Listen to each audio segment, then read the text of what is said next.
मैं बिहार की रहने वाली हूँ। बिहार में किस तरीके से बूथ कैप्चरिंग करती थी जो तथाकथित विपक्ष के लोग हैं, उस समय सत्ताधारी थे वो लोग, लालू यादव के साथ कांग्रेस सरकार में थी बिहार में, और ये लोग बूथ को कैप्चरिंग इस तरीके से करते थे ना, राइफल रख दिया, बूथ उनका हो गया। अगर कोई बीच में बोलता है ना तो उसको ऐसे डाल के देते थे।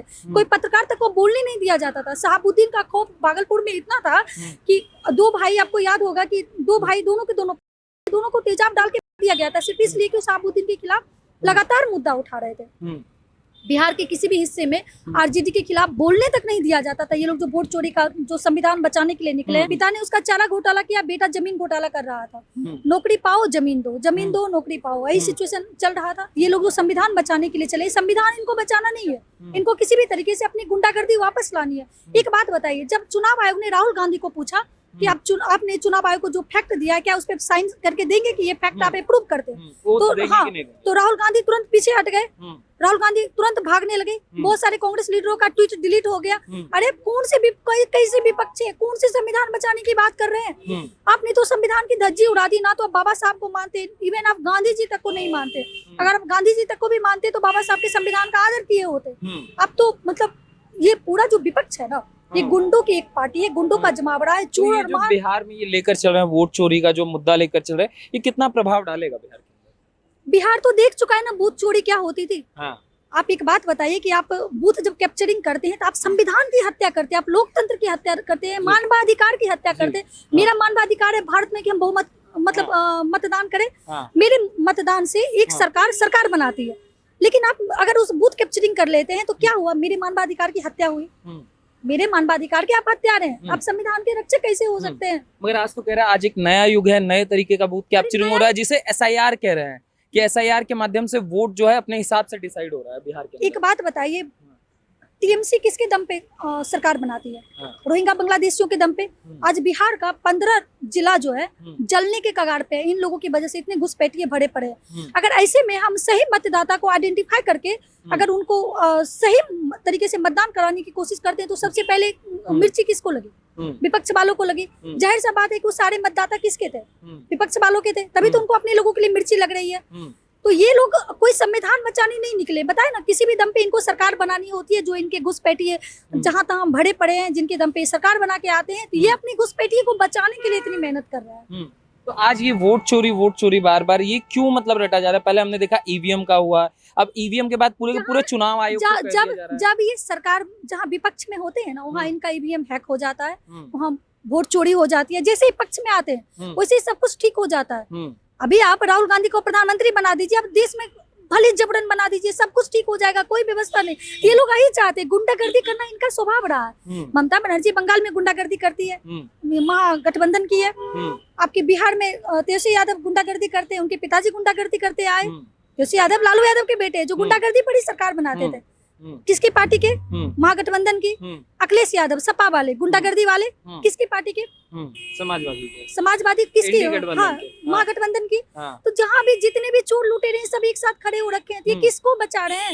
ये चोर लुटेरे तो कह रहे हैं चोर लुटेरे हैं। आरजेडी तो बार बार बात कर रही है कि हम तो एक स्वच्छ बिहार बताने में लगे हुए, एक सुरक्षित बिहार बनाना चाहते हैं। आरजेडी का जो नींव रखा गया था ना, उस इतिहास को एक बार जानिए। आरजेडी ने बिहार में जो शासन, जब उसकी शासन रही थी, जब वो सत्ताधारी थे, उस टाइम पे उन्होंने बिहार के साथ क्या किया, एक बार उस इतिहास को जानिए। तेजस्वी यादव किसका प्रतिनिधित्व कर रहे हैं? आरजेडी पार्टी का।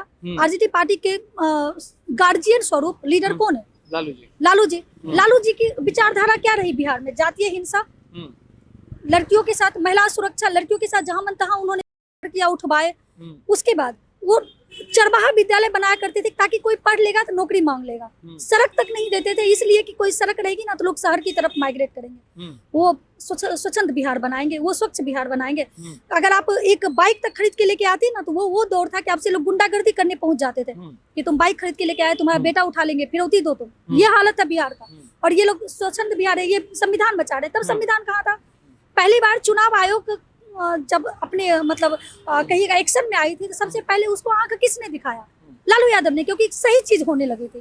तो आरजेडी का इतिहास रहा है कि वो किसी भी सही चीज का विरोध करे। आरजेडी का इतिहास रहा है कि जब भी सही तरीके से बात होगी, सही मतदाता सामने आएंगे, आरजेडी विरोध करेगी। तो मतदाता सही मतदाता वोट दे दे, उसी से समस्या है सारी। बिल्कुल है, क्योंकि सारे घुसपैठिए इनके लोग थे, उन्हीं सब। मगर राहुल गांधी तो अलग दायित्व दे रहे हैं वो अलग चीजें कह रहे हैं। उनका कहना है कि अगर हम सत्ता में आते हैं तो ये जो घोटाला हुआ है, जो चुनाव आयोग मोदी जी की बी टीम बन के कार्य कर रहा है, सभी अधिकारियों का हिसाब लिया जाएगा जब हम सत्ता में आएंगे।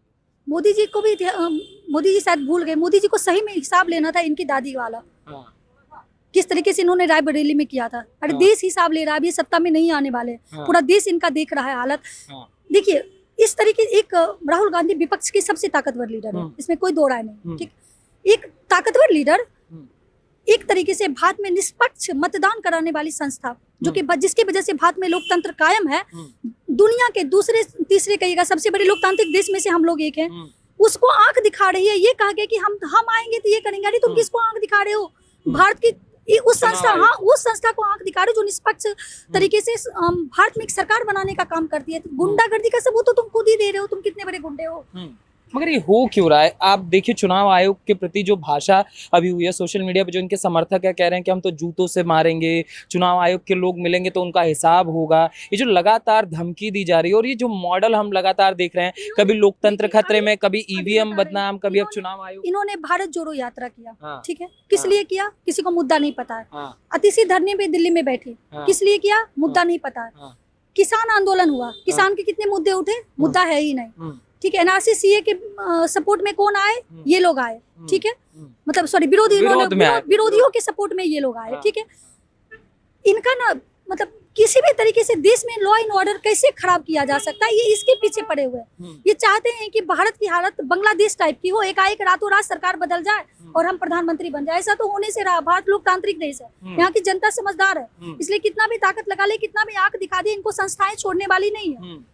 तो ये क्या बार बार प्रयास हो रहा है? जैसे बार बार हम देखते हैं कि लोग सड़कों पर उतरे, लोग सड़कों पर उतरे, तो क्या वही उतारने की बात करें कि सड़कों पर उतरो और बांग्लादेश वाला मॉडल बना दो? बिल्कुल। और लोग सड़क पे उतर के क्या करेंगे बताइए?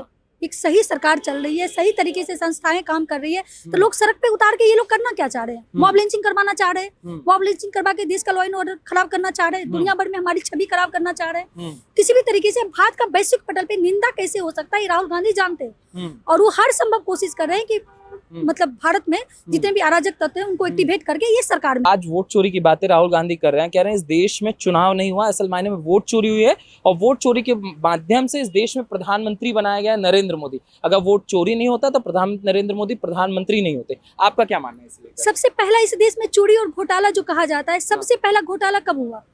गुलाम भारत में जो ये तथाकथित सो कॉल्ड अभी विपक्ष सब राष्ट्रवादी बनने का ढोंग करते कांग्रेस पार्टी ने, हाँ कांग्रेस पार्टी ने नेताजी सुभाष चंद्र बोस के ना जर्मनी में उन्होंने एक स्पीच दिया था। स्पीच में उन्होंने कहा था कि मुझे भारत में आम महिलाओं तक का समर्थन चाहिए ताकि मैं अंग्रेजों को बाहर उठा के फेंक सकूं।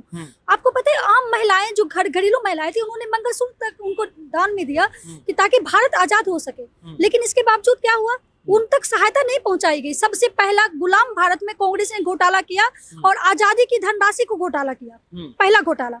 दूसरा, प्रधानमंत्री पद के उम्मीदवार कौन थे? सरदार वल्लभ भाई पटेल मजबूत उम्मीदवार थे, बहुमत उनके पास था, जनमत उनके पास था। एक कहिएगा तो भारत में लौह पुरुष के नाम से सरदार वल्लभ भाई पटेल जाने जाते हैं। लेकिन प्रधानमंत्री किसको बनाया गया? एक वोट पाने वाला प्रधानमंत्री बना, वो थे आदरणीय नेहरू जी। और आगे थोड़ा और आगे बढ़ते, भारत का विभाजन क्यों किया गया? वो भी तो एक मतलब कहिएगा तो एक तरीके से किस लेवल पे इन लोगों ने भारत के साथ गलत किया सिर्फ नेहरू जी को प्रधानमंत्री बनाने के लिए। दूसरी, कांग्रेस की सबसे ताकतवर प्रधानमंत्री बनी श्रीमती इंदिरा गांधी जी। इंदिरा गांधी जी ने क्या किया? रायबरेली में उन्होंने चुनाव की तो धज्जी ही उड़ा दी। दूसरी बात, देश में इमरजेंसी किस लिए लागू किया गया? जब ये तो संविधान को मानने वाले लोग थे। क्या बाबा साहब के संविधान में वक्फ बोर्ड हुआ करता था? बाबा साहब के संविधान में सेकुलर राष्ट्र भारत था। बाबा साहब के संविधान में, बाबा साहब का संविधान तो ये लोग माने ही नहीं। बाबा साहब के संविधान की जितनी धज्जियां उड़ा सकते थे इन लोगों ने सीधे तौर पे उड़ाया। आज ये लोग जो वोट चोरी का बात कर रहे हैं, देश में देखिए आप जितने भी राज्य वहाँ पर जो भी गुंडा मवाली है सब इनका जानने वाला है। एक भी गुंडा मवाली दूसरी पार्टी का नहीं है।